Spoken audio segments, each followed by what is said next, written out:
Okay, everybody, brand new lab case study. I've been looking forward to bringing this one to you. The reason is this is the mind and mood neurotransmitter test. Available to everybody, but a lot of people don't know that it exists out there, what it looks at, and we'll go over that here today. Simple urine-based test. This was actually done with a 9-year-old child, a 9-year-old boy, who is having tantrum-based issues, mood swings, outbursts, learning-based issues, focus issues, etc. And with this lab test, we were once and for all able to figure out what were the underlying root causes. I mean, that is really the power of these integrative health-based labs. Absolutely amazing. So let's dive right in. Of course, the lab has been redacted, so it's kept private. And all these labs are just the lab company themselves.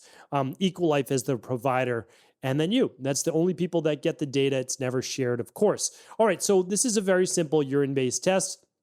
And here's what we found. I'm going to really cut right to the chase, but explain to you why this is so remarkable, because couldn't figure out why is this child having these mood-based swings, these tantrums, these outbursts, these focus-based issues, and sometimes sleep. And the reason became very clear. Now on this lab, it might seem confusing. I want to take you through it, but we have what's called the inhibitory neurotransmitters.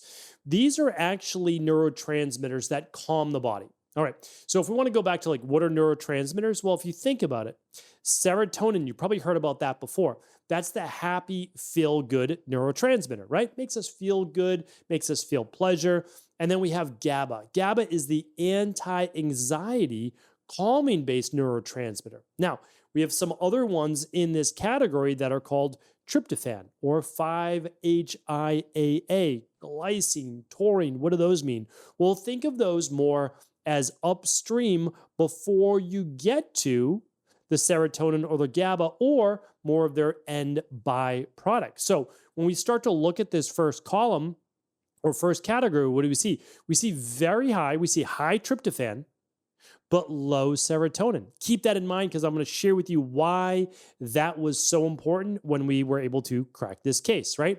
And then we see very low 5-HIAA and very low GABA. Again, I'm going to explain exactly what these mean in just a second. But all right, this child has very low levels of a happy neurotransmitter and very low levels of an anti-anxiety neurotransmitter. Right away, we know, wow, that's a big crack in the case. Like they're not producing a lot of these happy and calming neurotransmitters. We'll figure out why in just a second. Next, we look at excitatory neurotransmitters. Why do these matter? Well, if we have high excitatory and low inhibitory, someone's going to feel like they're overwhelmed and anxious and irritable all the time. Let's take a look now at this excitatory neurotransmitter list. We have glutamate, which is very low. Glutamine, which is quite high. Histidine, quite high. Think histidine, think histamine. Normal histamine, fine. N-methylhistamine, which is more the byproduct, fine. Low PEA, high tyrosine, high tyramine, low dopamine. Dopamine is the focus, rewards based, like you're going for a goal, the ambition, the drive, the focus. That's dopamine, right? You want to win the award. Dopac is low, HVA is low. Again, you don't know really need to know what these mean in just a moment. Norepinephrine is low. Okay, so now let's really crack this case. When we look at the inhibitory neurotransmitters, and I'm going to flip over to this handout. So if you're watching this on video, you'll actually see all of this unfold before your eyes. Like this is why it's amazing to be an integrative health practitioner, right? Or someone that does this type of work. In order to get tryptophan, what do we need? Or what do we need in order to get serotonin? We need tryptophan. Okay, this person has lots of tryptophan getting into their body, lots of tryptophan. So why the low serotonin? Well, there are intermediary steps, and that is exactly what I want to show you right now. So let's first look at serotonin. It starts with taking in tryptophan. Tryptophan we can get from many different food-based products, and then this is why I talk about vitamin deficiencies, mineral deficiencies all the time. Because without the proper nutrients, you cannot make the vital processes of the body happen. So in this case, what do we need for nutrients in order to convert all the tryptophan that this boy has into serotonin? Well, we need ferritin, which is represented by Fe on the chart, and we need vitamin B6. Okay, really important. Now, another thing we know is that the child has low 5-HIAA. That means they're not converting as much serotonin as also to the end product. What do we need? Copper and vitamin B2. So right away, we know that there is a block. There's a bottleneck for this child to get to serotonin. Now, we have to be careful with giving iron to children. So typically, we're just going to get that from food, and that's going to be good. We're not going to supplement with iron, but we can absolutely use a little bit of the daily nutritional support or activated B complex, just one capsule. Well, typically, we're not going to use that with a child. We're just going to use a half a scoop to start of the daily nutritional support or one of the daily activated multi. And then for copper, we'll use a product called Balanced Zinc, which has 15 milligrams of zinc and 1 milligram of copper. Okay, again, we're going to get these from foods as well, but the child's already getting his nutrition. He isn't getting the amounts he needs, at least for right now, to short circuit this cycle that's going on. Okay, so that was serotonin. Serotonin solved by 3 specific nutrients: vitamin B2, vitamin B6, and copper. All right, now let's look at why so low GABA. We know that this individual is getting plenty of glutamine into their body through the proteins that they're eating. So what could be blocking it? 3 nutrients. 1, magnesium. 2, manganese. 3, vitamin B6. So now we know, and we've got one overlap, vitamin B6. I talk about how I was not able to heal until I got that one vitamin. Now, I needed others as well, but that was one of the ones that I needed. I will tell you, as integrative health practitioners, we don't like to cherry pick, right? So yes, we're going to add a little additional magnesium for this child, the zinc and copper, but we're not going to use individual B vitamins. We'll use the whole B complex, which is inside the daily activated multi, and also the daily nutritional support. All right. So now we know, in order to convert glutamine to GABA to get this anti-anxiety neurotransmitter, reduce the stress and the tantrums, magnesium, manganese, manganese is going to be in your multi, and your vitamin B6. Okay. There's one more to go, because we saw higher levels of tyrosine as well as tyramine. Tyramine just being a specific derivative of tyrosine. That's all, right? So let's just say tyrosine. Okay. We've got high levels of that, but low levels of dopamine, and lower levels, let's just make sure of that, of DOPAC, yes, and HVA. Okay, so now let's go over to our chart. What do we need? In order to go from tyrosine to dopamine, we need the same thing as serotonin.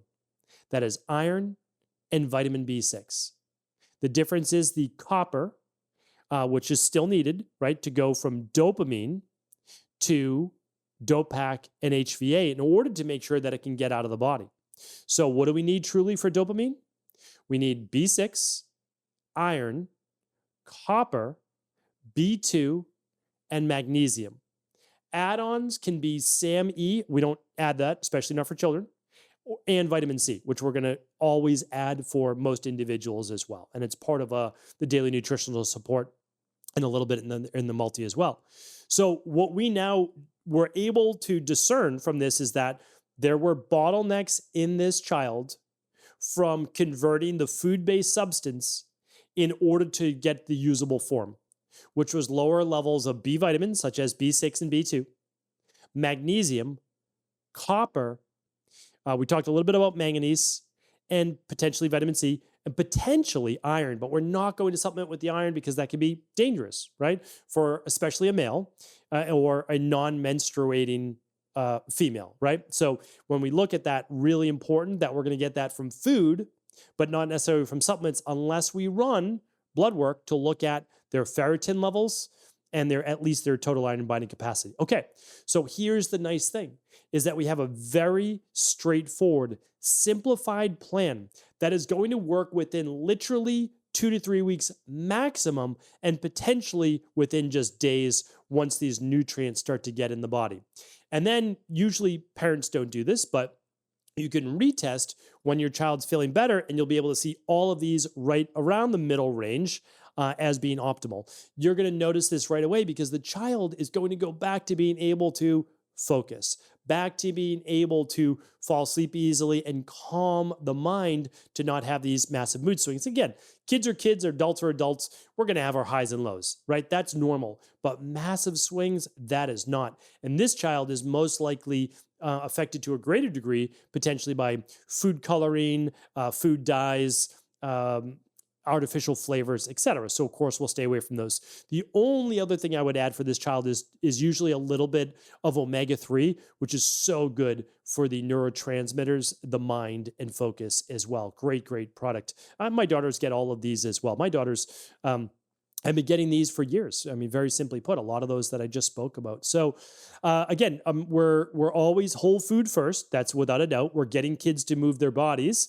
and making sure that they're getting appropriate sleep for their age. And most kids are only getting like 8 hours to 9 hours.